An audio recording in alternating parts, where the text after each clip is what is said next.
perdonen el titubeo en mi exposición debido a mi estado de salud, que tengo una presión arterial de 200.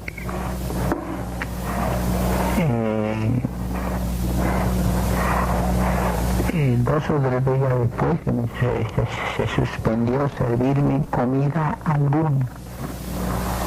Quiero hacer constar aquí la nobleza de la misma fuerza de custodia que me traía algo de comer cuando se suspendió la comida.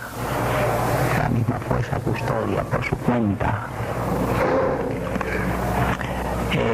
Digo, se me trató, debo aclarar por qué se me trató como un prisionero común, porque al registrarme en el momento de arresto se encontró en mi persona, en el bolsillo de mi pantalón, $25.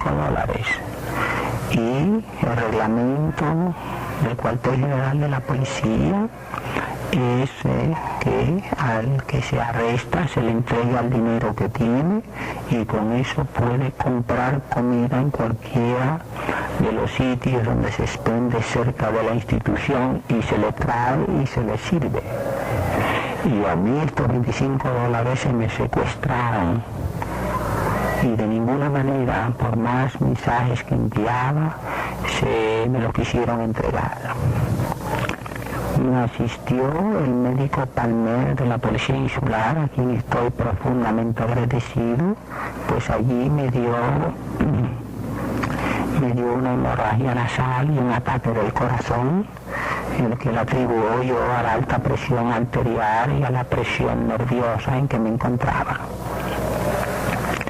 Y que me trató los ojos debido a ser quemados con los gases lacrimógenos, de cuya lesión todavía no he recobrado totalmente.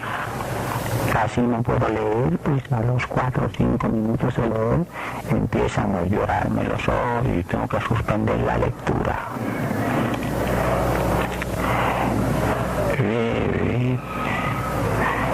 El teniente Jiménez de la Fuerza de la Policía Insular fue quien me asistió en el momento del ataque del corazón y ordenó que mi cabeza debía estar en la misma puerta para que pudiese respirar. No había todo el humo de los que fumaban abajo, todos los gases calientes, como es natural, subían a este sitio y era un estado de semiasfixia continuo y rarificación del aire, falsa de oxígeno, que traía una depresión física espantosa. A él quiero hacer constar mi agradecimiento. Lo mismo al detective Ramón Martínez, que me informó que vio el escándalo para representaba la inhumanidad y la violación de las leyes, que a un prisionero no se le diese de comer. En ese estado no solo comer, estuve allí 5 o 6 días, si recuerdo bien.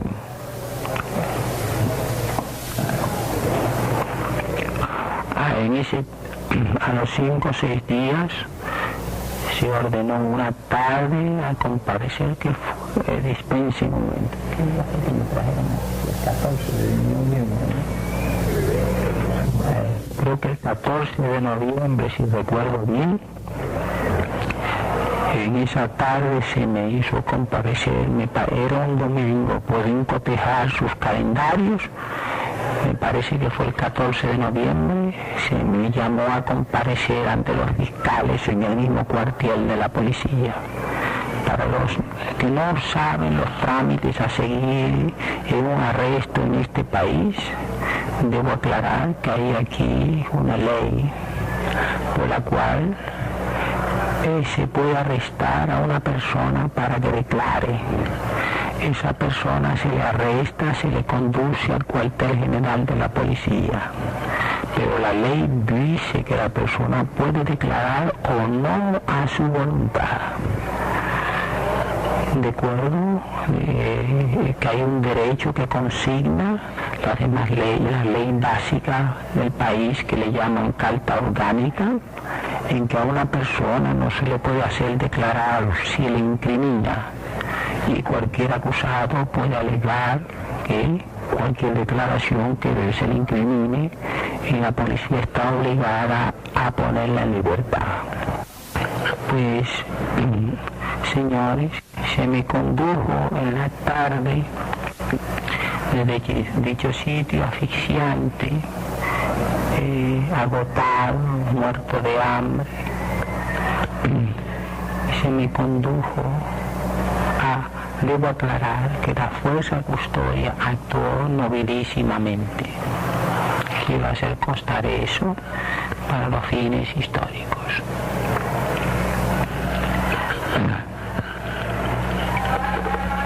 Tanto de las Fuerzas Armadas del Ejército de Estados Unidos y llamada Guardia Nacional, como la detective y la policía insular. Con esa aclaración, repito que se me condujo ante los fiscales. Estaban todos fiscales y un número preciso. Pude conocer 8 o 10 muchachos y ya gente de mediana edad que yo conozco personalmente, muchos de los cuales han sido personas juramentadas en el Movimiento Libertador de Puerto Rico, que lleva el nombre de Partido Nacionalista. Presidía la sesión el señor José A. Aponte, fiscal general especial. Él es un afiliado del Partido Nacionalista de Puerto Rico.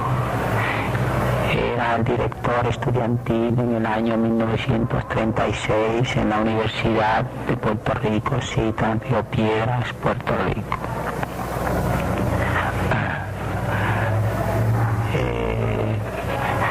Estaban todos sumamente nerviosos y se me preguntó las generales, mi nombre, si era casado, cuántos hijos tenía, etc. Y entonces me preguntó el señor Aponte si quería hacer alguna declaración. Yo le dije que me abstenía y me abstenía de declarar, amparándome en el derecho de que yo no estoy obligado a declarar si puedo incriminarme. Entonces él me replicó en un tono que yo no podía comprender que salieran de sus labios, diciéndome que la Constitución de Estados Unidos me garantiza, que me amparaba en un derecho de la Constitución de Estados Unidos. Le repliqué que yo me amparaba en el derecho de la revolución. Solo porque solo tenemos derecho. Terminó, entonces me dijo que yo estaba arrestado, estaba acusado de atentado para cometer asesinato en un cabo de la policía insular, que había sido los que había ametrallado en mi hogar, según pude identificar después. Si no él personalmente, perdonen, no creo que él fuera, no sé si él fue de lo que disparó contra mi hogar, pero él admitió en la silla a testificar que había sacado su revólver. Y cuando un hombre de Fuerzas Armadas asaltantes admite sacar su arma, puede razonablemente interpretarse que él disparara. Supongo, por la posición en que él se colocaba él mismo en el testimonio de una de las causas que se siguió contra mí, supongo que él fuera una de las personas que me había disparado personalmente, pues yo había recibido una lluvia de balas sobre el lado derecho, que afortunadamente ninguna logró alcanzarme.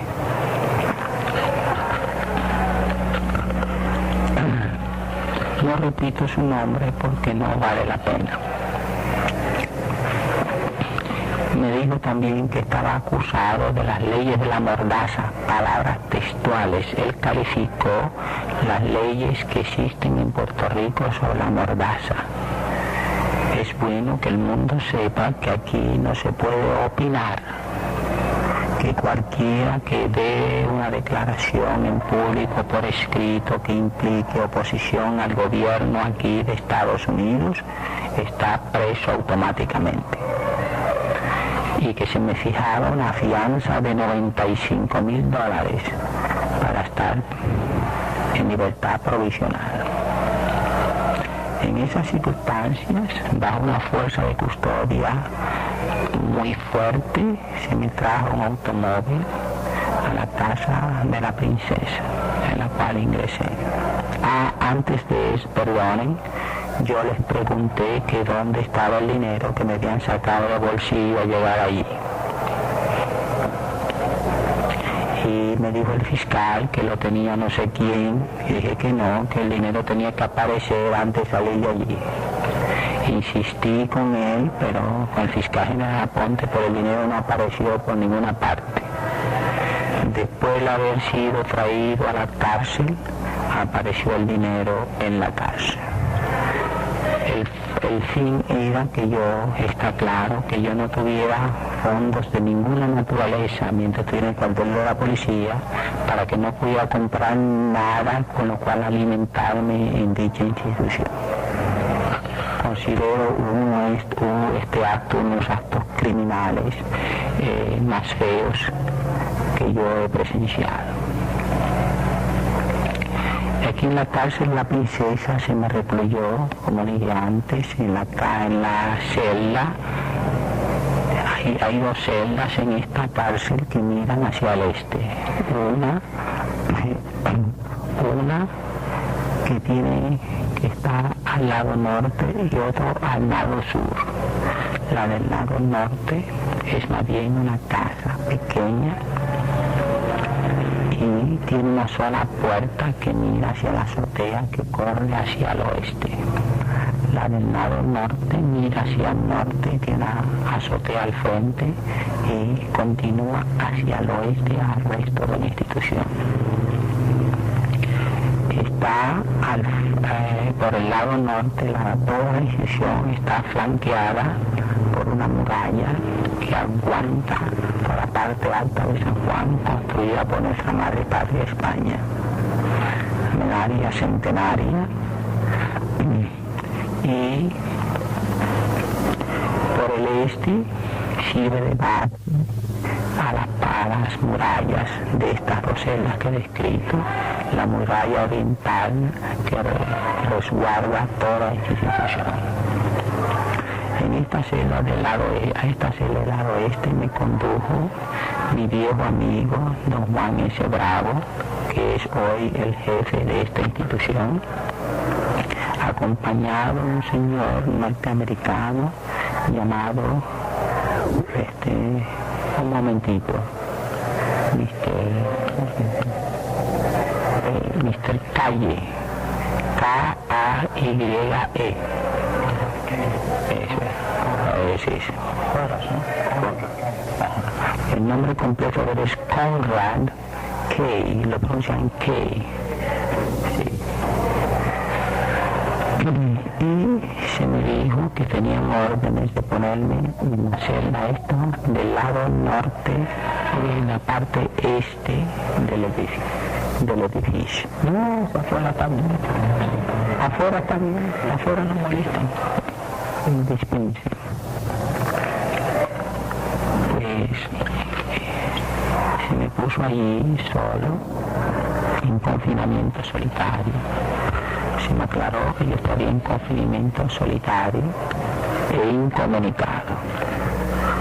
En este estatuto he estado en confinamiento solitario todo el tiempo que he estado aquí arrestado, del mes de octubre, del mes de noviembre, dispense,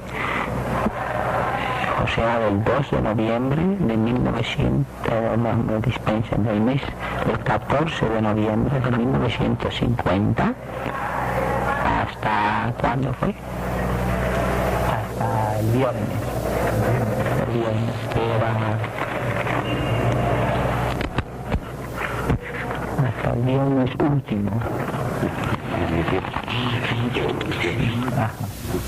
18 de 1951.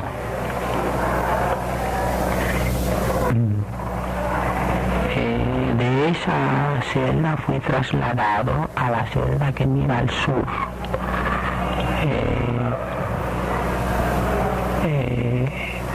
Hace más o menos 3 meses. Las 2 celdas miran las 2 celdas.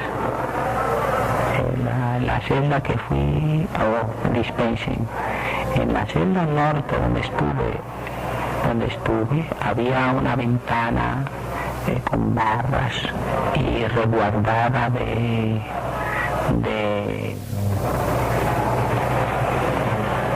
tela metálica, gracias. Y podía ver las fuerzas destacadas de las Fuerzas Armadas de Estados Unidos que sirven de guardia externa desde que estoy yo preso en esta institución. Podía ver tiendas de campañas y con sus armas. En este sitio hubo un incidente sumamente grave en que una tarde una persona dijo, dispense, la celda no tiene ventilación casi, y los jefes aquí, señores Bravo y Tarrido, le hicieron una apertura por la parte norte, por la parte oeste, dispense, por la parte oeste, repito, en la parte superior, aunque es de madera la pared de la parte oeste, está la madera clavada con hierro galvanizado a todo largo, y la celda es un calor insoportable. Y entonces los jefes abrieron una apertura en la parte para la respiración, pero no había de entrada, la puerta de entrada es sólida y no entraba aire por la parte baja, y aunque remedió en gran parte el problema de ventilación, esta apertura arriba de más o menos un metro, ¿verdad? 1 metro por medio metro de ancho en la parte alta de la pared que mira hacia el oeste, no resolvió el problema ventilatorio, y solicité de los representantes del subjefe, señor Tarrido, a lo que él accedió inmediatamente, de poner en la parte baja de la pared, empotrar una pared con rejillas, una puerta con rejillas para que entrara aire fresco por la parte baja. Eso no se logró porque antes de eso fui trasladado, como dije antes, a la celda contigua, que tiene una muralla común con esta celda y mira hacia el sur.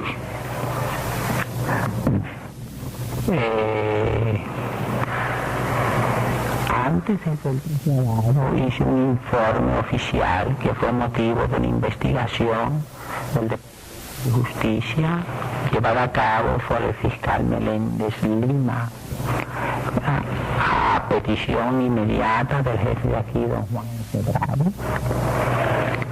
Vino una tarde, hace como unos 4 meses, ¿verdad? Hace unos 4 meses, lamento no recordar fechas debido a que estoy en una gran debilidad. Vino una tarde a investigar el siguiente hecho. Hay esta ventana empotrada en la parte media alta de la pared oriental, con rejas y resguardada de tela metálica. Era el refugio mío para recibir un poco de aire fresco, y me paraba ahí a respirar,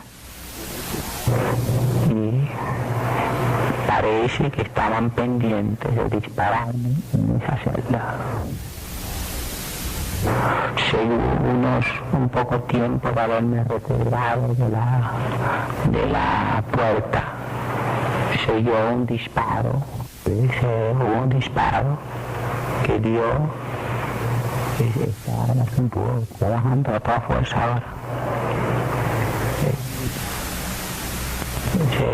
Hubo un disparo que dio en la parte de dicha ventana, casi en el mismo centro, y arrojando sobre el piso una lluvia de carga. Se despegó del techo al impacto.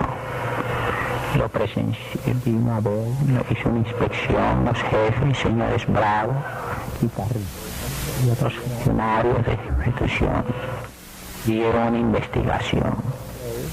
El resultado de la investigación fue que el fiscal general, el procurador general, o sea, el jefe del Departamento de Justicia aquí, señor Hegel Polanco, declaró que eso se debía a impericia de las Fuerzas Armadas allí destacada. Era práctica, era rutina de las Fuerzas Armadas, los tiros de Estados Unidos ahí, los tiros zafados casi todos los días, había días de 3 o 4 tiros zafados. Y de disparar a niños de 8 o 9 años que se asomaban por la pared norte a curiosear, de disparar en pleno día. Creo que ese fue el resultado en síntesis de dicho incidente. En esa celda este fue el único incidente grave que tuve. Trasladado ya hace unos 3 meses, repito, a la celda sur de la parte este de esta institución. Como había luz, había sol, entraba sol por el sur y por el norte. La celda es en realidad una celda, sino un apartamento amplísimo que a mi juicio tiene unos 25 pies de ancho y unos 40 pies de largo, que tiene ventanales en la parte en la pared del este, tiene ventanales en la parte superior, 5 ventanales con rejas de hierro. Estos ventanales tienen como 3/4 de metro de largo y como medio metro de ancho, ¿no? Una cosa así. Y por el sur, que es la única otro sitio por donde puede entrar aire o luz, tiene 4 ventanales y una puerta por la parte superior de la pared del sur y una puerta de entrada a nivel de la azotea que me pareció de un metro de ancho con rejas de hierro. El lado oeste es una muralla sólida y el lado sur es una muralla en parte con ventanales que han sido cerrados con madera, clavados. 2 ventanales cerrados con madera. En este ambiente de más aire y de más luz, en la otra celda sentía una continua postración. Al principio me sentí mejor, pero después empecé a sentir una postración y creí morir allí varias veces. Allí me dio un ataque del corazón una noche y me salvó la vida un oficial de esta institución de apellido Canales. ¿Cuál es el nombre completo de Canales? Su nombre es don Arcadio Canales, a quien debo la vida. Este caballero parece que murió agonizando y abrió la puerta sólida inmediatamente e informó al jefe de la guardia que era en esa noche. ¿Cuál es el nombre, Jiménez? Don Eduardo Facundo Jiménez. Don Eduardo inmediatamente ordenó que me prepararan café negro fresco para que se me administrara a ellos dos y reaccioné a ellos dos. El señor Canales y el señor Jiménez debo la vida.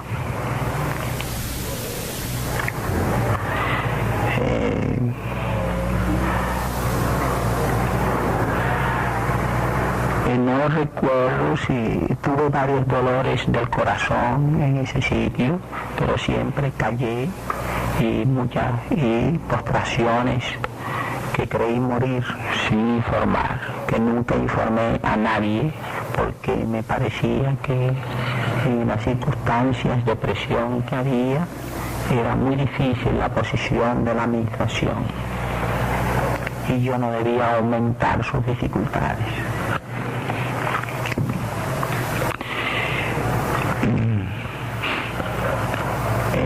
En esta otra celda, como repito, como hay más luz y aire, pues sentí una mejoría y la amplitud de espacio donde yo pudiera caminar todos los días y con más vista del cielo. En la otra celda escasamente podía ver el cielo, aquí tenía vista del cielo, pues por el sur, la vista por el sur.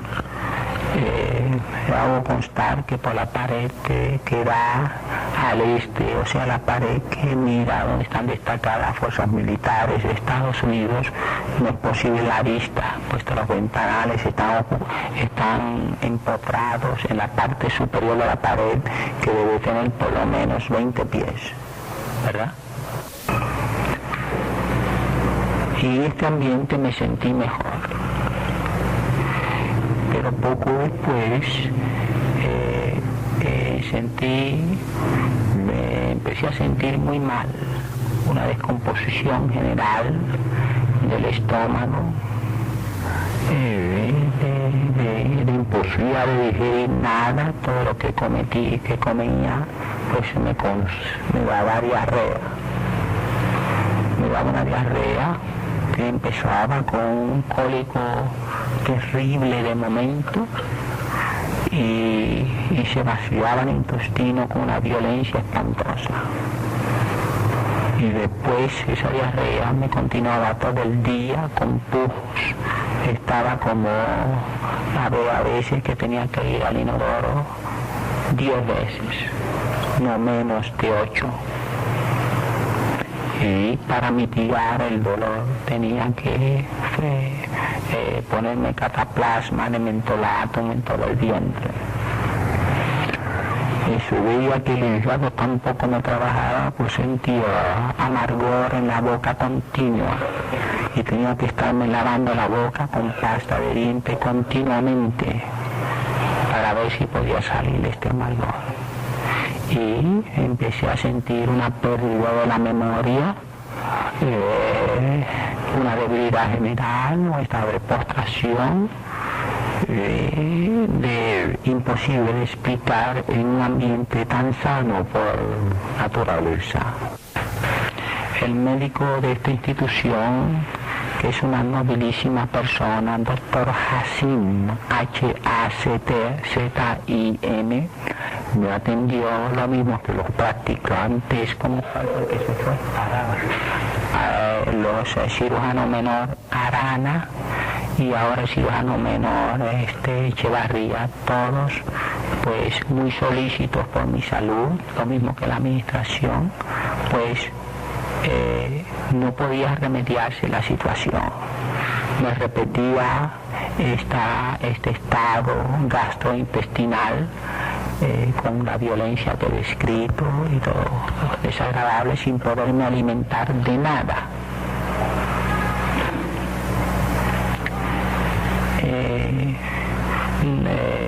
Buscando, por supuesto, el confinamiento solitario en sí es una presión. Yo mismo creía que eran todo nervioso. Yo deduje que era la falta de compañía, la falta de sociedad, y me dedicaba a agarrar a todo el que se asomara a la celda. pero en las instrucciones de confinamiento solitario tengo entendido que la fuerza de custodia no puede detenerse mucho tiempo no puede sostener conversación social con un recluso en una celda en confinamiento solitario, tiene que oír solamente a algo oficial, esa es la regla, ¿no? Sí. Y ellos pues tenían que cumplir con su reglamento, pero cuando se asomaban yo trataba de detenerlos solamente con el fin de tener con quien hablar, puesto que yo creo que el privilegio más grande, yo había dicho antes, que el privilegio más grande del hombre es tener con quien conversar. Y he podido constatar esta observación mía en este caso extraordinario en que yo estaba en confinamiento solitario más de 6 meses, sin tener con quien hablar. Ahora vi un chorro, de momento, ¿lo sentí? Sí. ¿Electromagnético? Sí, electromagnético, ahora mismo. Pues observaba reflejos dentro de la celda de vez en cuando que suponía de gente frente, debo aclarar, dispénsenlo, hay la interrupción frente a la celda mirando hacia el sur y al sudoeste hay 2 edificios de 2 plantas, ¿verdad? De 2 plantas con sus azoteas, y hay por supuesto una enorme curiosidad por mi persona. Tratan el esfuerzo de llamarme la atención o de quererme saludar, etcétera, o de quererme retratar.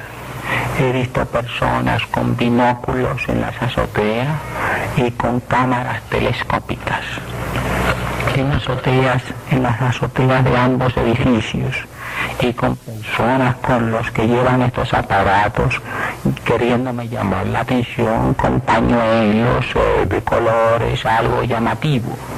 Pero yo he huido de todo eso porque creo que lo más triste que puede haber es perder la libertad, y no tengo interés en exhibiciones que se me retraten en esas circunstancias. Siempre me les escondía y ellos jugaban a esconder conmigo tratando de provocarme en alguna forma. Pero estos reflejos lumínicos que yo veía dentro de la celda de vez en cuando los atribuía yo a reflejos de algún espejo, que alguien deseoso de tomarme algún retrato los lanzaba con objeto de que yo girase de frente y retratarme en ese instante. Noté sin embargo que los reflejos venían por la puerta de entrada y lo que yo suponía reflejos pues tenía la tendencia como a proyectar una sombra delante de mí o darme la sensación de que una persona iba a entrar y me hacía voltear. Y yo llegué a sin embargo, después consté que no era tal cosa de reflejos de algún espejo, sino que era algo eléctrico. Porque en la noche se veían, al verlos en la noche y no ver a nadie, ¿sabes? Y más continuos, vi que me di cuenta de que se trata de algo eléctrico. No podía suponer que esto fuese electrónico. ¿Va a cambiar? Sí. Y me puse entonces a observar todo lo que podía, el ambiente en que me encontraba, de dónde podían proceder. Me parecía que estos reflejos no podían venir del lado este, donde estaban destacadas las Fuerzas Armadas de Estados Unidos, puesto que la muralla, como dije antes, es muy alta y estos reflejos eran bajos. Deduje de lo cual que entraban por la puerta. Y observando la puerta continuamente me sentaba cerca de ella a observar la puerta y veía que eso tenía cierta continuación. A veces parecían como chispas, como relampaguitos pequeños, muy diminutos. Y un oficial de la fuerza de custodia se detuvo frente a la celda y recibió una sacudida tal que creyó que un espíritu lo estaba tocando. Y yo le dije que no se asustara, que eso era una cosa eléctrica.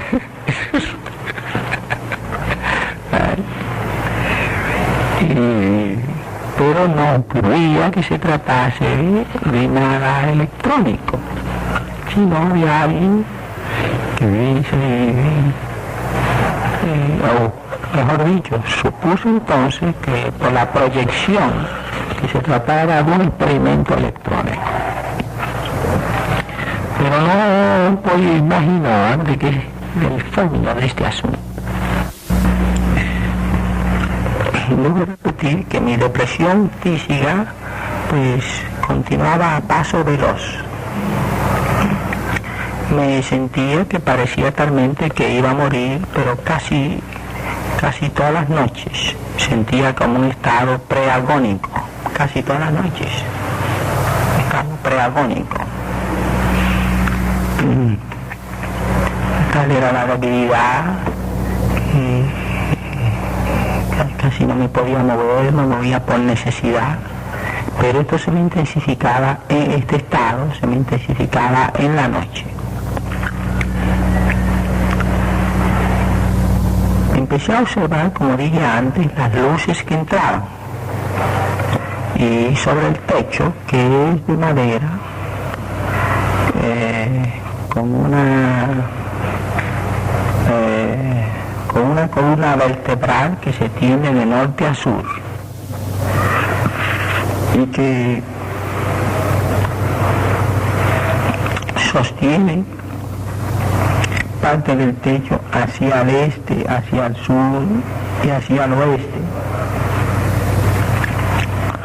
Pues notaba yo una proyección de una luz de una cámara, de un proyector cinematográfico, una luz blanca mercurial completamente simétrica, de lo cual yo deduje que alguien estaba usando un proyector de cinema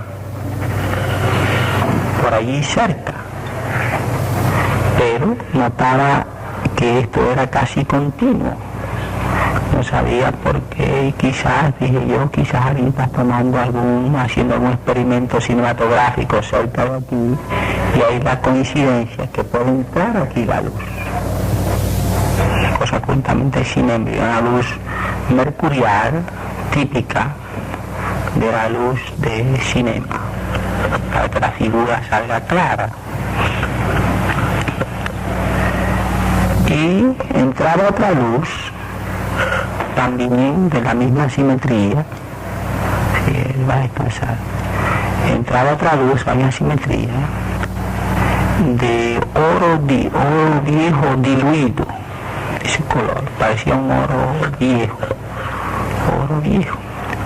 Y esta luz tenía, me presentaba una característica, que se extendía como la otra, pero además de eso podía tener prolongaciones simétricas. No se difundía con una luz que entraba como las luces de la institución que entraban allí, que se difundían en el sitio y producían las sombras naturales que producen la madera, todo el madera. Debo aclarar que el techo es de madera, con vigas de madera, y las luces que entran pues producen las sombras de la disposición del sitio en que se encuentran estas maderas. luces naturales, y cuando entra la luz, pues sufre cierta dispersión. La sombra es simétrica, pero la luz no es simétrica. La sombra que de una luz que entra es la sombra es simétrica, pero la luz no es simétrica, se difunde. Pero en este caso las luces eran simétricas, de los cuales yo dibujé que eran proyectores. Yo notaba inmediatamente al poco ciertos olores. El primer olor que empecé a notar fue un olor acre, muy desagradable, y que daba un deseo de vomitar, una cierta descomposición. Y noté que ese olor coincidía con un olor que yo sentía a la hora de desayunarme, mientras me desayunaba, mientras almorzaba o mientras comía. Sentía este olor. Transmitían, era algo que entraba mientras me desayunaba o almorzaba o cenaba. En la noche este olor se intensificaba. Y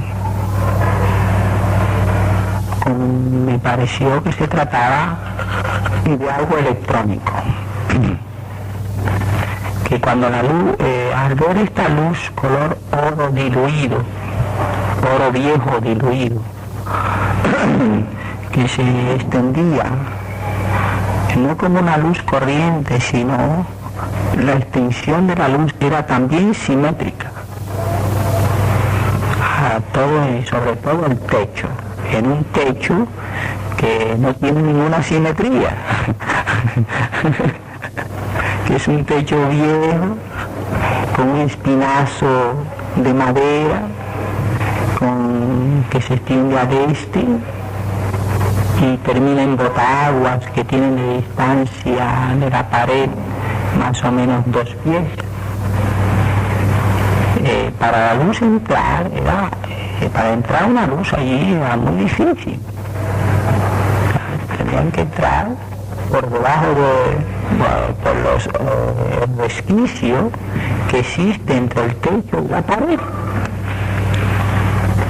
Y tal simetría no era posible, a mi juicio, que en ese resquicio, que es ese espacio que produce la viga me pareció a mí que es de 3 pulgadas por 2, o así, una cosa así, quizá un poquito más gruesa, pero el espacio no podía ser más de 4 pulgadas.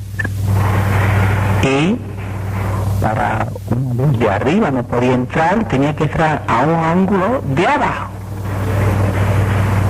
De la planta baja tenía que estar a nivel bajo para poder entrar esas luces.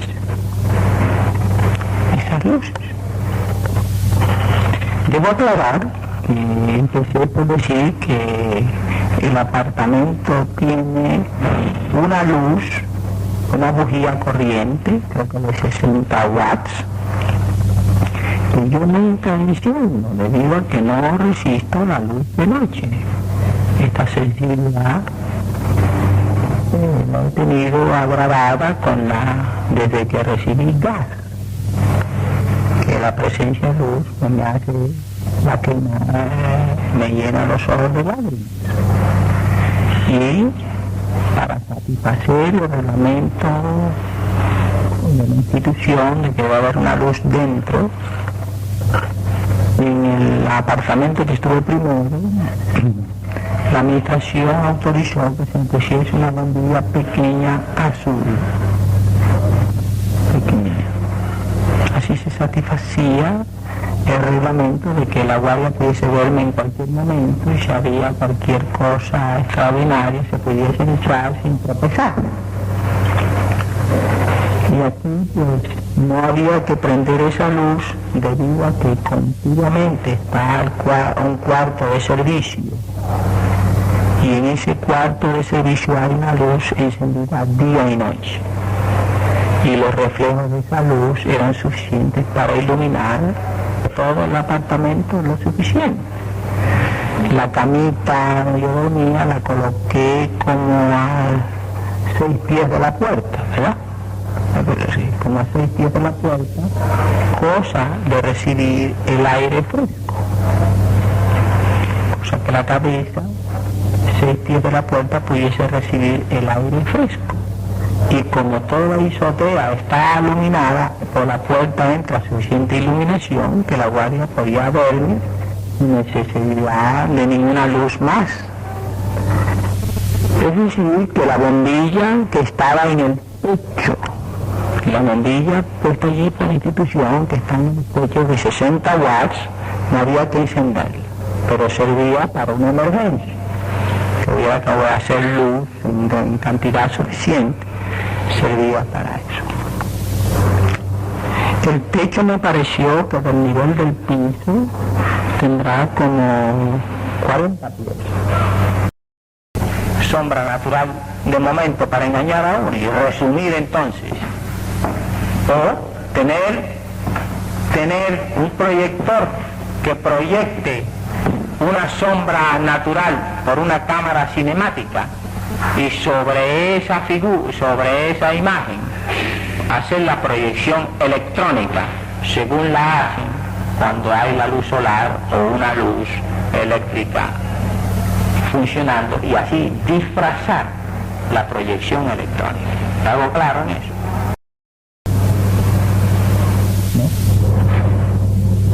No, del techo, del piso al techo, del piso al techo. No.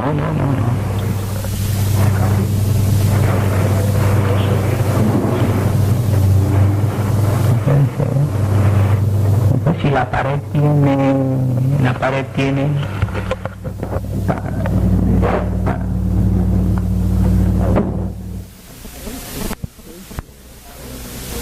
me parece que el techo, el espinazo del techo tiene como 20 pies del piso, y ahí está puesta una bujía de 60 watts. Esta bujía servía como yo acabo de decir, para una emergencia, pero yo no la encendía nunca huyendo a la luz.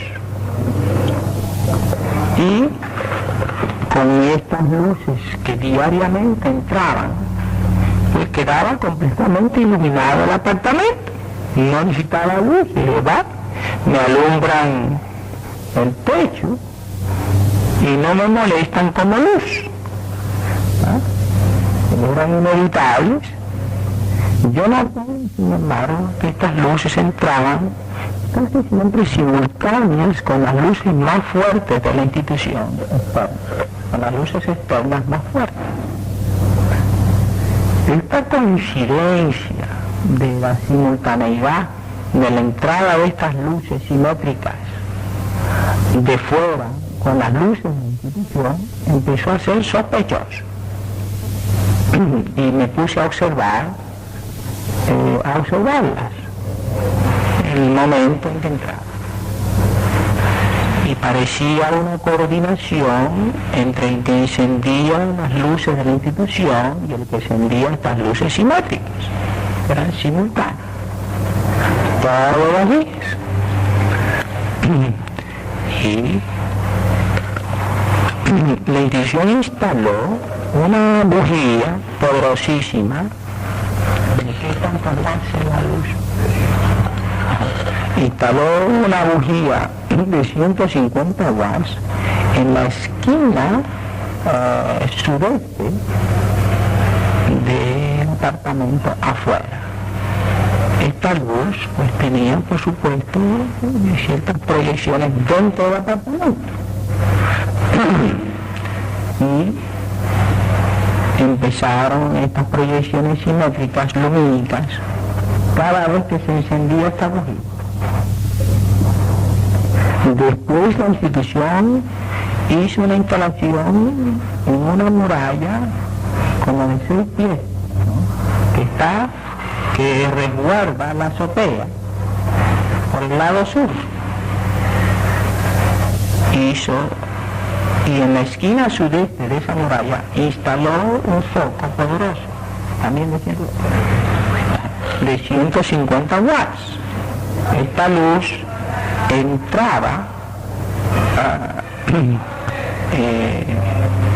fuerte, tenía más acceso la luz al apartamento y iluminaba parte de la muralla occidental y de la muralla norte, lo suficiente para alumbrar todo el apartamento, que yo creí que había exceso de luz dentro del apartamento. Yo empecé a notar que, como repito, las entradas de estas luces simétricas coincidían cuando se prendía este foco, estos focos de fuera de la institución.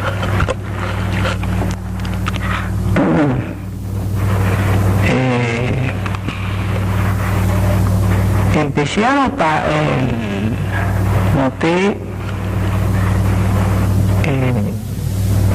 notaba de vez en cuando que los olores cambiaban. Un olor como de flor de cosillán,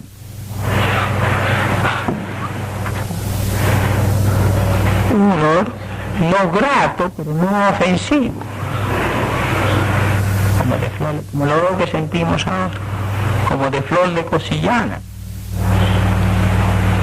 Toda la noche este olor, o a veces venía de vez en cuando, y yo llegué a temer que eran gases que me lanzaban, que podían ser gases letales que lanzaban alguien con la mano, porque por el lado oriental se puede caminar por la pared, mejor dicho, hay la pared del apartamento, y al lado del apartamento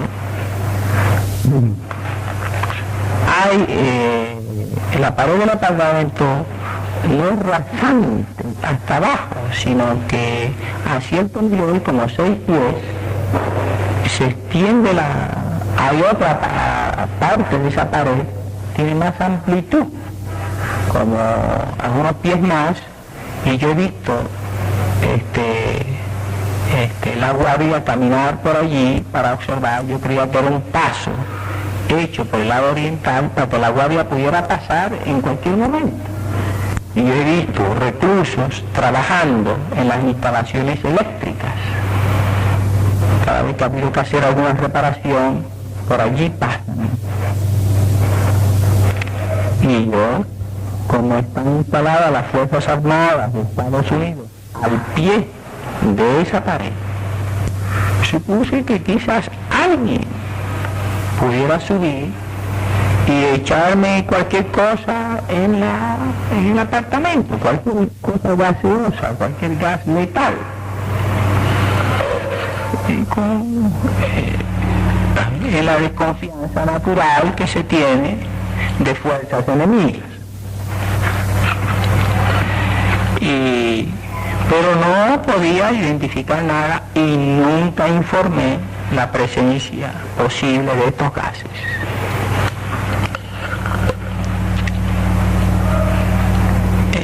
Se alternaban este gas acre, un olor que parecía de hierro mojado que se calienta,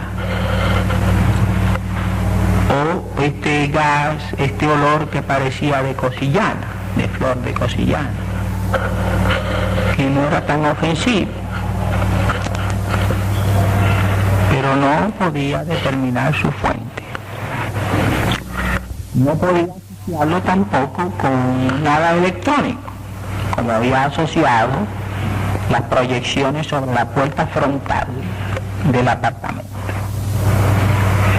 Sí, ni tampoco con las proyecciones de luz simétrica, blanca, color viejo, diluido. No la podía asociar con esas proyecciones en el techo. asociar estos olores con tales cosas. No suponía que esas luces fueran a calentar la pintura blanca. Debo aclarar que el techo está pintado de pintura de aceite blanco, de pintura de aceite, y la pintura es blanca. Y las paredes están pintadas de cal, hasta un nivel de 6 pies, ¿no? O de 5 pies, una cosa así, de blanco. Y de ese nivel para abajo están pintadas de verde. No podía asociar ni las luces simétricas lanzadas sobre el techo, que lo recorrían de un extremo a otro, ni tampoco las podía asociar con las proyecciones sobre las barras o sobre la puerta de hierro de entrada y que va al sur. No podía asociar tales olores.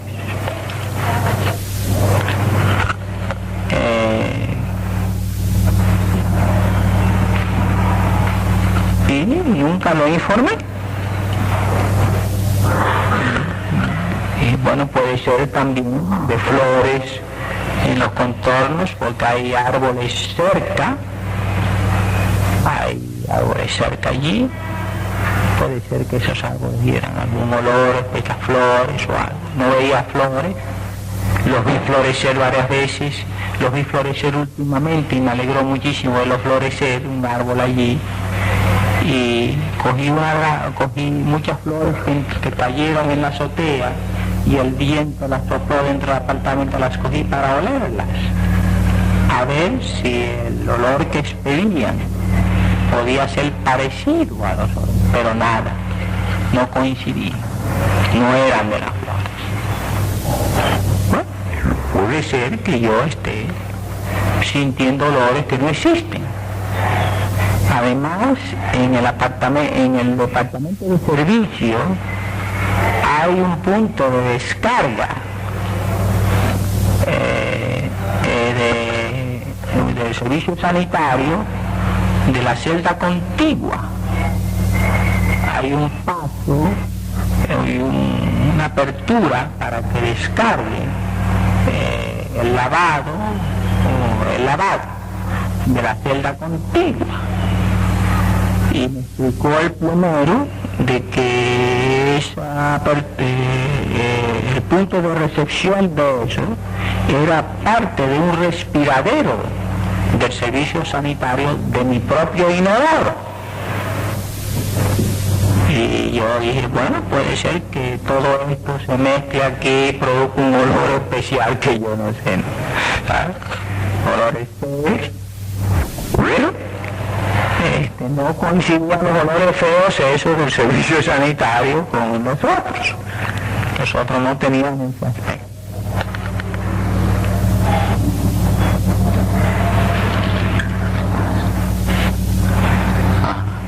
Bueno, eso es lo estoy dando.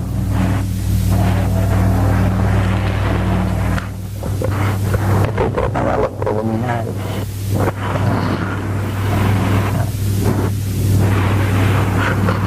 Dispensen un momento.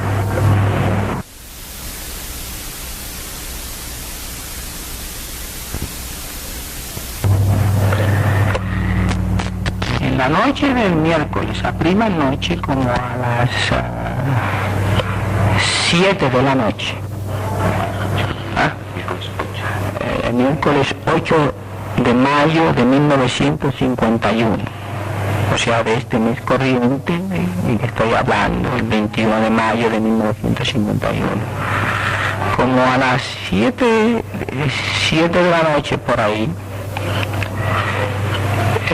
se proyectó sobre la pared occidental, en la parte superior, tratando de seguir la simetría de los ventanales que dan de la pared oriental, 5 ventanales. Se proyectó sobre la pared izquierda una luminosidad. No eran luces como de bombillas o de velas, sino luz nada más, luz sin ninguna forma especial, o sea, una iluminación. A principio yo creí que podía ser que hubiera habido una concentración de automóviles afuera, que hubieran llegado con algún motivo, como esta es una institución grande, y aquí hay a veces 600, 700 reclusos, 800 reclusos, quizás han traído mucha gente o hay algo nuevo. Sucede algo, no habían llegado muchos automóviles. Yo supuse que eran muchos automóviles, porque en la pared occidental, en la parte superior, se proyectan de rutina ciertos automóviles que enfocan hacia la institución viniendo del este, y la luz da en la parte superior de en la parte superior central, y cuando el automóvil vira pasa hacia la parte norte del techo y desaparece. Pero estas luces no desaparecían. Y me extraña que un montón de automóviles estén detenidos en la calle, con sus faros encendidos, sus focos principales encendidos. Debo aclarar que en la parte sudeste de la celda, en el patio, hay unos árboles frondosos cuyas sombras las proyectan normalmente las luces corrientes que enciende la institución en el patio lateral del este. Y esas luces, esas sombras, y cuando pasan automóviles, algunas de estas sombras desaparecen, porque la luz de los focos principales atraviesa la hoja, el clorofilo, y la sombra se extingue, o no se extingue, pero hay una luminosidad, o sea, hay una claridad hasta que el carro pasa. Es decir que noté, sin embargo, que no todas las sombras ordinarias que proyectan estos árboles frondosos que están allí dentro de la celda desaparecían, sino que había parte de esas sombras que persistían. O sea, como un espacio como de 4 o 5 pulgadas desaparecía, que era la parte superior que desaparecía. Y como 4 o 5 pulgadas de las sombras corrientes que yo conocía por experiencia persistían, con las luces que podían atravesar los árboles, entre hoja y hoja, o entre rama y rama, llegaban allí. Y esas luces yo le tenía un gran cariño, porque podía observarlas, y la oscilación que tuviese el árbol por una brisa era muy bonito. Allí yo era un factor de entretenimiento, ¿no? Pero esta luminosidad no cubría el total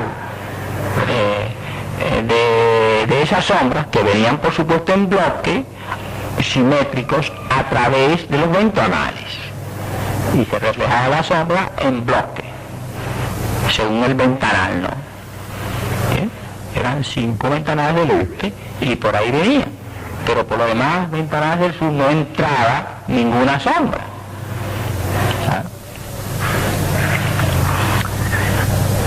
Y a pesar de la luminosidad que había, estas sombras en la parte baja, la parte inferior, persistían.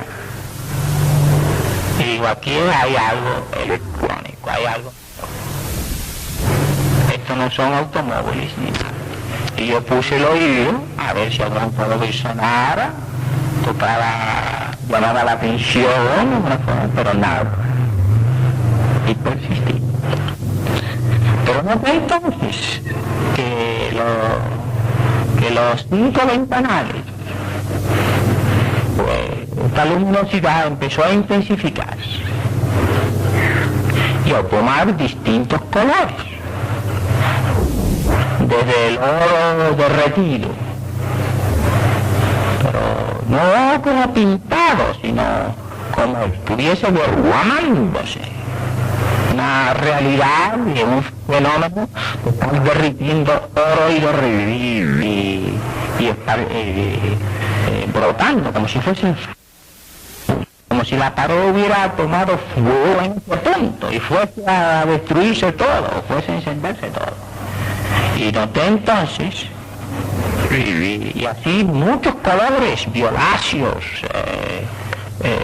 amarillentos, blanco aterciopelado, pero muy intenso, de una fuerza y de una gran belleza.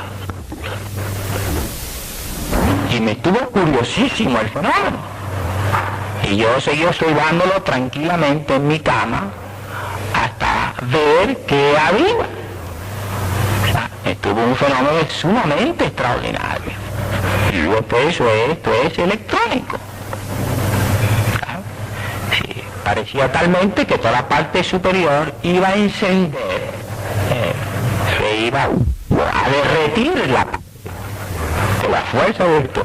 Y no había más, había estas luces superiores en el techo. Yo entonces miré al techo y estaban las luces simétricas arriba del techo. Y las luces simétricas miraban hacia estos bloques.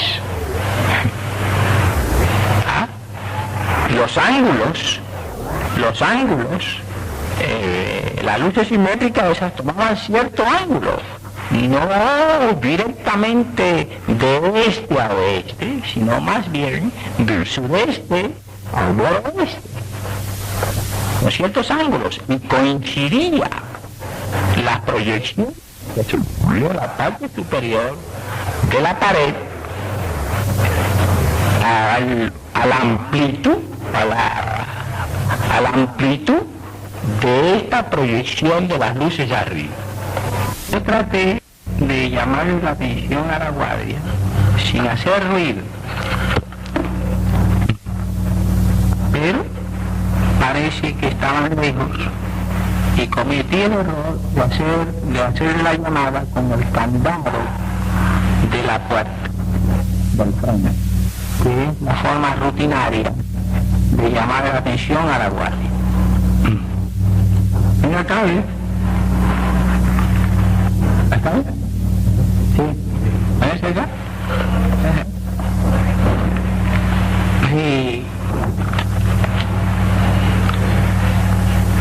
Y le dije que se trataba de un experimento electrónico y que le rogaba que investigara.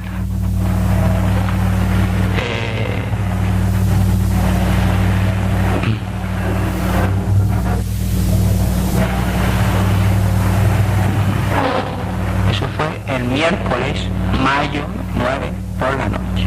Duró, a mi juicio, el despliegue más o menos hora y media, de una belleza realmente maravillosa. Sentí en el ambiente como cargado de electricidad, sentí que la cabeza se me llenaba, pero estaba contento de ver el fenómeno y no sentí ninguna preocupación. El jueves por la noche, mayo 10, volvió el fenómeno, otra vez, en el mismo sitio, en la forma que acabo de describir, no en esa intensidad, en menos intensidad. Y yo o dispénsenos. La guardia vino inmediatamente a la segunda llamada y tan pronto siguieron la llamada, tan pronto siguieron que la guardia estaba allí, tumbaron la transmisión y se restauraron en toda su plenitud las sombras que proyectaban los árboles que estaban afuera, en el mismo sitio. Eso me corroboró a mí que el control de esa transmisión estaba en manos de las Fuerzas Armadas de Estados Unidos, que tienen un cuartel general al lado de la residencia del jefe de institución, don Juan S. Bravo, en la planta baja. Tan pronto oyeron que la guardia estaba presente, desapareció tumbaron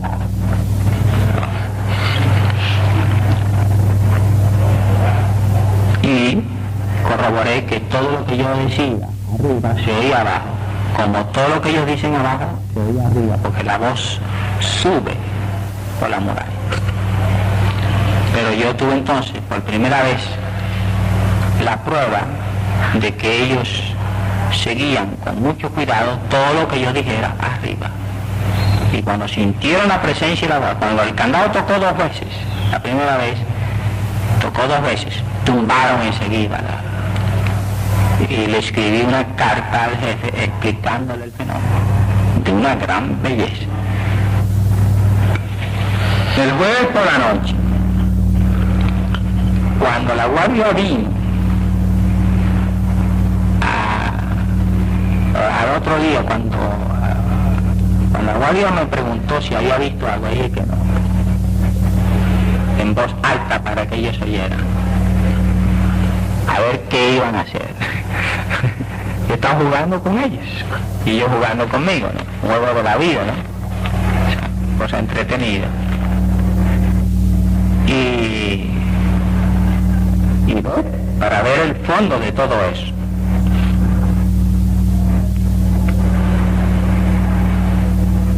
El jueves por la noche,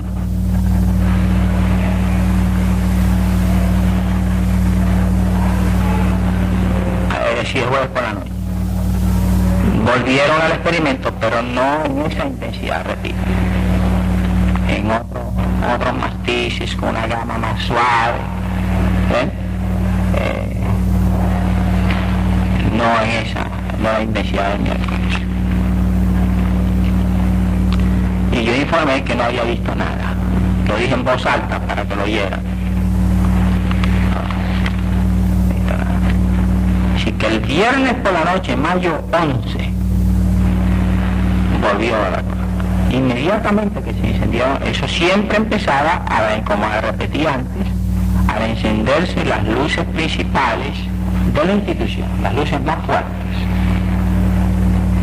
Porque se ve que la luz fuerte sirve para disfrazar la transmisión, en cierto modo. Por lo menos ciertas cosas se pueden hacer, ellos pueden hacer sin disfrazando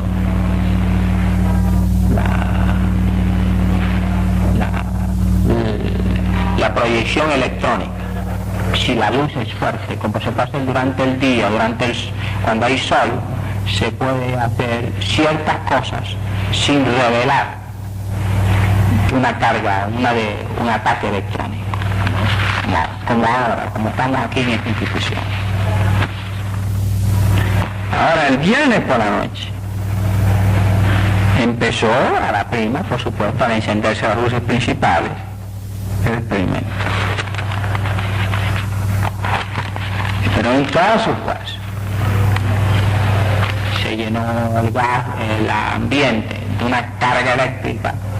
Me empezó la cabeza que se me quería volar, un calor terrible sobre el rostro, ¿sabes?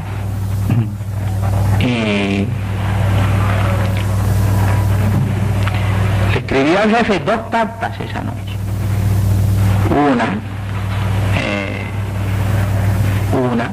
y no venía, le escribí otra, dijeron que era que el recuento no salía, había un problema de recuento muy grande, salían unos presos, un traslado, y él no podía abandonar ese asunto. Y por supuesto yo supongo que el jefe, como yo mismo, no teníamos una idea de qué se trataba, de la importancia, de la gravedad de este asunto, una cosa no conocida en la historia humana. Y él me mandó a decir que vendría, y que veía en el patio a ver, haría una investigación en el patio. El cabo Cruz Rosa regresó diciéndome que en el patio no se había encontrado nada, que revelara nada, pero ahí estaba la proyección.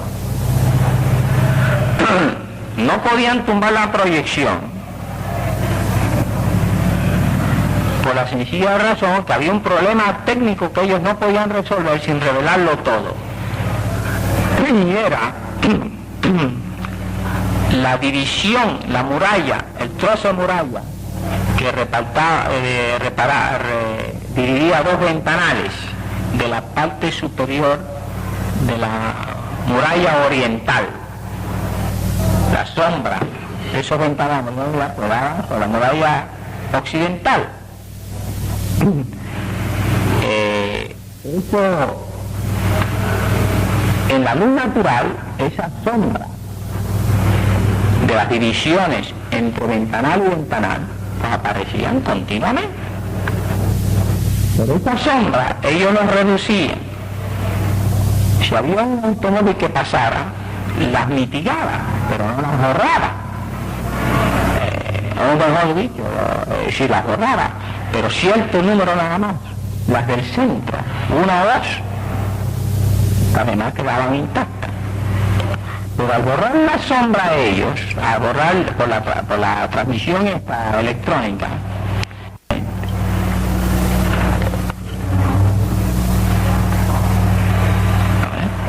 lo cual era que el rayo entraba por el mismo sitio, atravesaba la muralla en ese punto a su discreción y abolía la sombra que proyecta. ¿Está claro eso? Yo deduje que se trataba entonces, habían puesto la cosa a gran fuerza y que yo solicité, cuando el cabo regresó diciéndome que el jefe le decía, yo decía en mi carta al jefe esta noche, de mayo 11, que me sacara de allí, que aquello era un experimento electrónico y que me sacara eso. Cuando el cabo regresó diciendo que no podían, que no se había encontrado nada, se quedó atónito porque no podían resolver ese problema.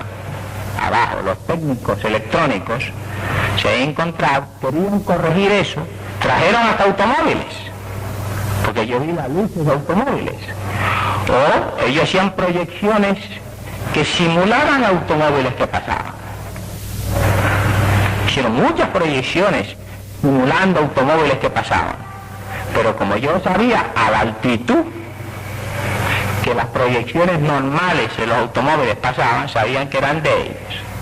Y el color de la luz tiene un color específico. Cuando se vuelve lumínico, el rayo electrónico tiene un color específico. Y yo sabía que era un rayo electrónico. Y en el centro eso, donde yo fue allí, que aquí yo llamé a toda la guardia, ¿no? La guardia vio entonces la proyección por primera vez. Estaba dirigida por el cabo Cruz Rosa.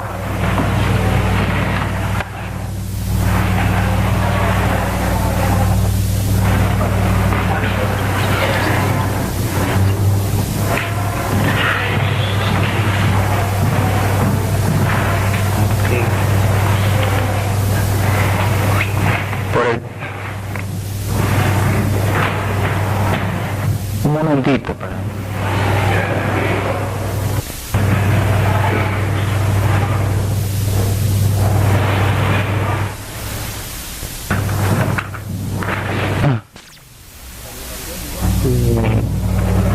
La proyección no se limitaba a las entradas naturales de los ventanales del este, sino que abarcaba toda la parte parte superior de la pared.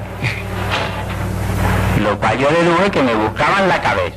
Yo tan pronto hubo la primera, tan pronto yo determiné que era una trayección, una transmisión eléctrica, moví la cama lo más cerca de la puerta posible, la puerta de entrada posible. Donde usted me encontró. Y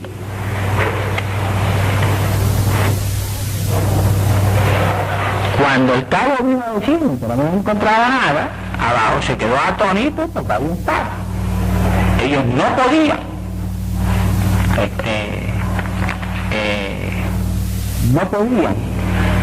no tenían medios técnicos para evitar la revelación de este corte de luz. El corte de su misma ciencia los vendió. El corte era tan perfecto de la luz que proyectaba un bloque de la pared entre ventanal y ventanal. Era una cosa tan perfecta, medio a medio, que no podía ser por ninguna luz natural, ninguna luz corriente, nos han dicho. Y cuando se vieron en ese dilema, trataron simular automóviles que pasaban, hacer proyecciones de automóviles de paso. Y en un caso me pareció que era un verdadero automóvil que pasaba. Pero no podían borrar, no podían restaurar la sombra sin tumbar la proyección. Que era darle a mí la certeza de que era una proyección electrónica. ¿Está claro? Se pusieron muy tercos, porque ellos han podido tumbarlo todo de golpe y decir que era una ilusión mía. Pero ellos se pusieron tercos y quisieron demostrar que podían hacer eso. Y mientras más insistían, la prueba era más concluyente.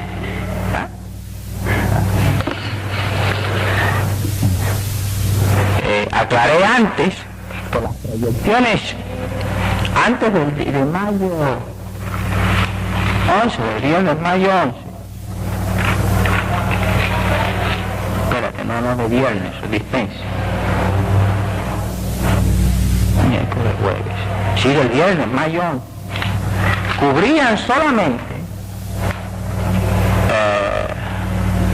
los espacios de los ventanales del este, de los ventanales abiertos en la parte superior del este, que eran 5, y esta cubría toda la pared del oeste, que no podía ser, sencillamente eso no podía ser, tenía que ser algo nuevo, algo completamente y de una potencia inaudita.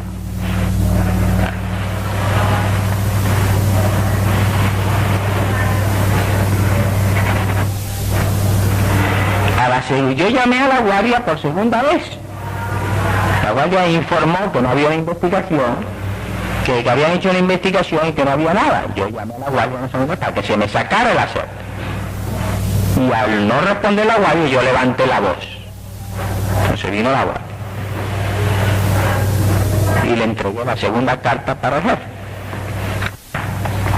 Cuando regresó la guardia,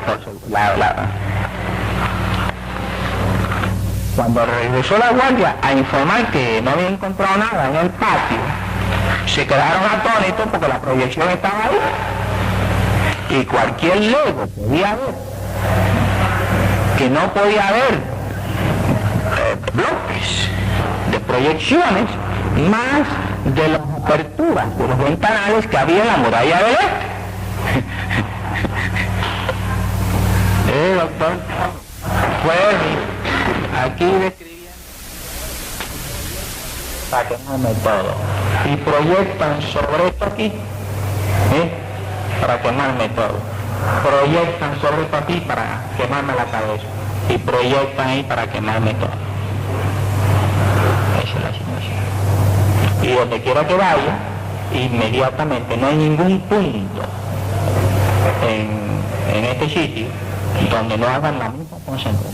Enseguida que yo camine, por cualquier motivo, empiezan las proyecciones a funcionar, cosa de enfocarme enseguida. Eso lo describiré después, pero vamos a seguir adelante. Después de la repetición, la guardia regresó a informar. La guardia había visto todo el fenómeno y cuando regresó a informar de que no había nada, que no había encontrado nada, se quedaron atónitos a ver toda la proyección allí. Yo le mandé entonces una segunda carta al jefe solicitando que me sacara de allí. Y como repito, la terquedad de ellos en mantener la proyección después de cogidos fue lo que reveló todo, porque si ellos lo tumban de golpe y la guardia no lo ve, hubieran dicho que era un ilusionismo mío. Era posible decir que yo estaba viendo luces, pero cuando tumbaron las proyecciones que venían del este, aparecieron entonces proyecciones del oeste. Así fue que yo descubrí el proyector que se está usando aquí, desde aquí. Sí. Y se manifestó en la pared oriental del este. Yo caminé hasta el sitio donde se manifestaba la proyección, a ver qué podía haber. En ciertos sitios no podía haber nada, pero llegué a un punto en que vi el proyector. Entonces, le hice así, y cuando ellos me vieron, lo apagaron de golpe. El proyector está, cito, yo lo informé oficialmente, está en la casa, esta casa que frente aquí a la institución a la derecha, la casa de 2 plantas a la derecha, en la cuarta puerta de la derecha, en la cuarta puerta, contando de derecha a izquierda, cuando se mira a la casa, en el primer piso de residencia. La casa, tengo entendido que tiene un sótano, un primer piso de residencia y una segunda planta de residencia. Pues está en el primer piso bajo de residencia, la cuarta puerta a la derecha.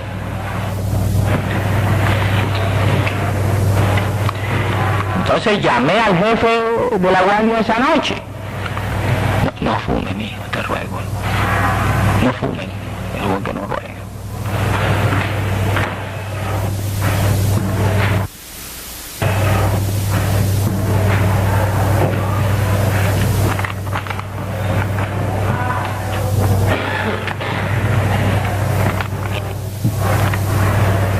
Entonces llamé al cabo Cruz Rosa.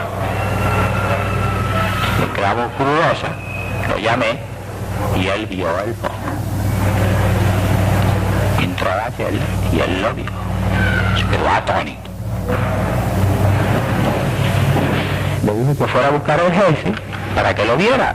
El jefe no pudo venir. Y en eso lo tumbaron. Le digo yo, sí, lo tumbaron. Yo cometí la imprudencia de volver a ver, a mirarlo. Y lo tumbaron.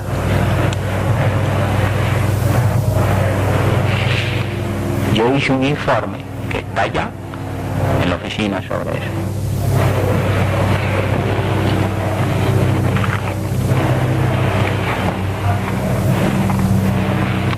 Sí, este duró más que el otro. Me parece que empezó a la hora que se encienden las luces, que es temprano, depende de la luz solar, de que haya luz o no, ¿entiendes? A la hora que encienden aquí las luces.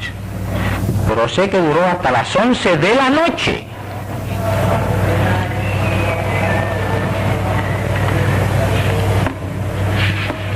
Las 11 de la noche. Es decir, y descubrí que eso entraba por la puerta del frente, que las proyecciones de este proyector electrónico del oeste instalada en la casa del frente, en el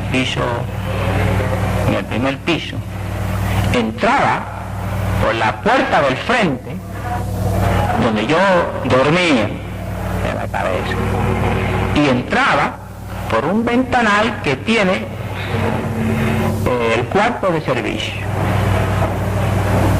Entraban por ahí.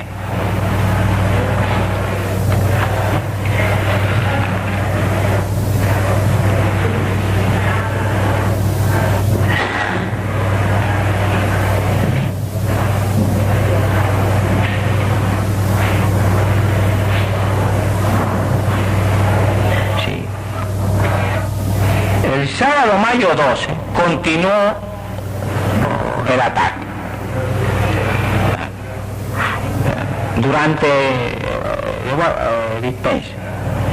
Durante todos esos días, entonces noté, durante todo el día, que el ataque era continuo, era 24 horas sin interrumpir.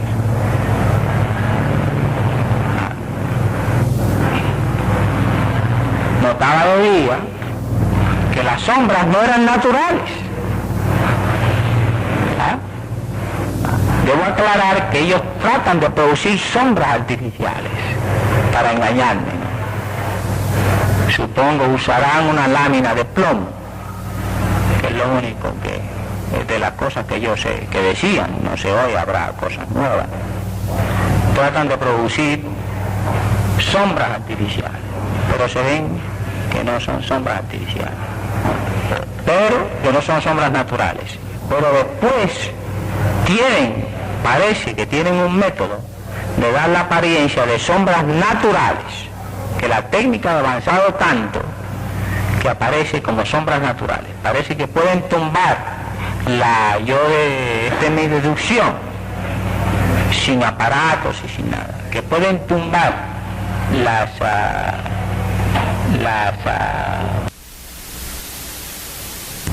sombra natural de momento para engañar a uno, y resumir entonces, o tener un proyector que proyecte una sombra natural por una cámara cinemática, y sobre esa figura, sobre esa imagen, hacer la proyección electrónica según la hacen cuando hay la luz solar o una luz eléctrica funcionando, y así disfrazar la proyección electrónica. ¿Hago claro en eso?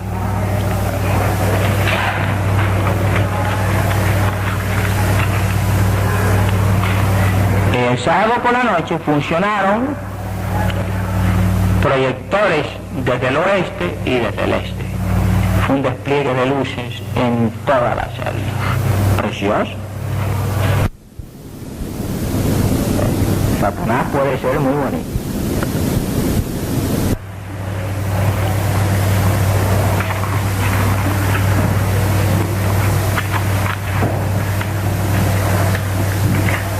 Domingo por la mañana le escribí al jefe dando un informe. En mayo 12 existe un informe oficial mío aquí, en mayo 12, fechado mayo 12, al jefe describiendo todo eso.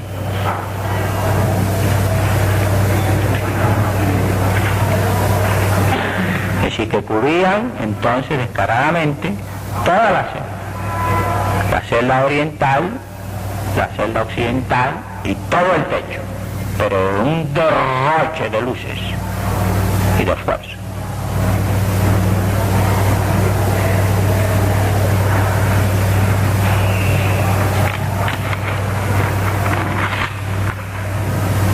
Sí, voy a cambiar de posición para evitar que el continuo espejo ese sobre mí me queme esta parte. Me trasladaron por orden del jefe y del médico a la sala general con todos los pacientes enfermos de todo el cuerpo, ir matando las células lentamente y hacer del ser humano un cáncer de pies a cabeza. De terminar este asunto una vez por todas, el viernes por la noche o el sábado por la tarde, matándome, quemándome vivo de cualquier manera, y lo llevó a esa ejecución que acabo de describir. y sobre mi cama, con toda su técnica, establecieron un campo electrónico sobre mi cama, corriendo la aventura de muerte o de infección todos los pacientes, enfocando mi rostro especialmente constantemente con esto de quemarlo y todo mi cuerpo. Tengo el rostro quemado, oscurecido, ¿verdad? Oscurecido y con una inflamación continua. Y las manos, lo mismo.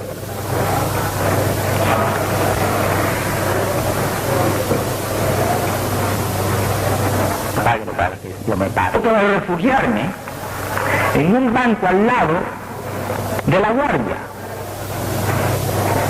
en la sala de recibo, donde está la guardia, también con la esperanza de que se respetaría la vida de la guardia, pero no, ahí continúa el ataque electrónico y está regulado de tal forma de mantener continuamente sobre mí estas emanaciones. Mira, ahí está, aquí no ha caído el sol. Mira el sol. Estos aparatos electrónicos son del gobierno de Estados Unidos, porque esos aparatos el fabricante no puede venderlos a personas particulares, así que la responsabilidad de esto, declaro formalmente, es del gobierno de Estados Unidos y la responsabilidad de este crimen es del gobierno de Estados Unidos. La práctica norteamericana, desconocida en el resto del mundo, del linchamiento, está hoy a la altura de la edad atómica, usando medios atómicos para linchar a un hombre. En un hospital no se ha respetado la vida de nadie, ni un hospital que se supone que es, no que se supone, que es un santuario respetado por los pueblos más bárbaros. Continúa en este instante que hablo, mayo 21 de 1951, en la misma sala de recibo donde se hace esta grabación, continúa este ataque sin interrupción. Se refleja en el techo, en las paredes, en todas partes. Creo, señores, que estamos en la frontera de una nueva era de crímenes que cualquier persona puede adquirir por medios legítimos o ilegítimos uno de estos aparatos y sentarse en su casa o en cualquier parte y tranquilamente quemar vivo a cualquier persona y su familia, el antojo o cualquier propiedad. Y que esta iniciación en la historia, la responsabilidad la tiene el gobierno de Estados Unidos. No sé, yo he denunciado específicamente los sitios donde se encuentran esos proyectores, especialmente el proyector visto por el cabo Cruz Rosa en la planta baja de la casa del Frente de Institución, en el primer piso, y por mí personalmente. Aquí no ha venido nadie de las autoridades competentes a tomarme una declaración jurada sobre estos hechos, a pesar de yo haber denunciado en sendas cartas a esta institución esos hechos, y de ser de conocimiento directo, no directo, sino de escandaloso conocimiento de todos los funcionarios de esta institución, del Departamento de Justicia y de todos sus reclusos. Llamo a la conciencia de la humanidad, a la conciencia civilizada, la atención a un hecho, y creo un privilegio ser la persona escogida para este denunciamiento ante la historia. Y serviré, cualquiera que fuera el sacrificio, a la causa de la verdad, de la dignidad humana, de la libertad, donde quiera que me encuentre, a prueba de fuego. He dicho, Señor.